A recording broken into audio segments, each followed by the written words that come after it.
Toute sa vie, Maki s'est fait rabaisser, mépriser, écraser sous le poids de la société et surtout de son clan. Vue comme un déchet, un raté, une exorciste coincée dans les bas-fonds du monde.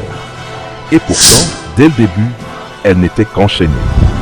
Une fois ce fardeau enlevé, une fois sa sœur partie, elle va se venger du monde entier, devenir le cauchemar de ses bourreaux et tenir la promesse faite à sa sœur.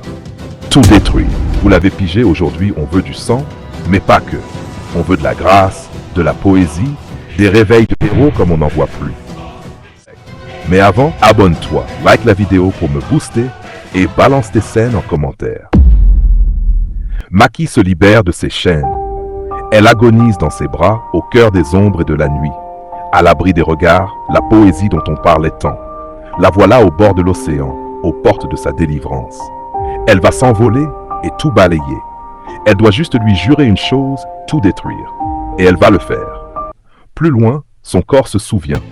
Oui, elle lui rappelle cet homme sans pitié, le père de Mai, en voyant sa meilleure attaque avant d'être vaincue comme un simple objet. Son regard ne présage rien de bon. Elle semble décidée à massacrer, à exécuter. Tout le monde s'affole. Le clan Zenin rassemble toute son armée, sans savoir le monstre qu'ils ont lâché. Et là, les amis, posez-vous et savourez le show. Un hommage pur à Kill Bill de Tarantino. Au début, pas d'OST, juste le son de la mort qui frappe les misérables, l'échauffourée, l'apéro sanglant. Maki danse avec la faux, abattant sa lame sur les pauvres types. Puis les couleurs s'effacent à partir du prix fort. Pas une référence pop directe. L'OST intrigue un peu, mais l'animation cartonne. Impossible de décrire ce qui défile sous nos yeux. Du cinéma brut. On vit un moment unique.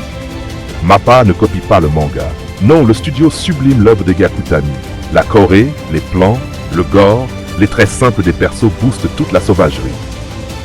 Puis, avant qu'on s'y attende, c'est fini. Ou pas. Deuxième round. OST Country. J'ai pas tout capté, mais passons. Le combat monte d'un cran. Shojuro et l'élite flamboyante du clan Zenin s'en mêlent. À peine un clin d'œil et il se bat pour sa peau, en vain. Maki le neutralise en un clin d'œil. Puis elle fonce sans freiner. Personne ne la reconnaît. Qui est-ce? Maki. Maki Zenin. Son nom. Puis Naoya tente de la bloquer avec son sort. Les tambours grondent et elle refuse de plier. Cette phrase culte, elle est devenue comme lui, comme Toji Fushiguro. L'animation pure, la perfection. Oui, elle honore l'icône. Puis cet idiot pense l'avoir eu. Dans la nuit noire, sa silhouette surgit et elle balance sa tête dans l'eau avant que ce gros misogyne de Naoya n'explose tout. Mais ce 1v1, je le garde pour une prochaine vidéo. Pas trop gourmand, j'ai besoin de scènes en stock.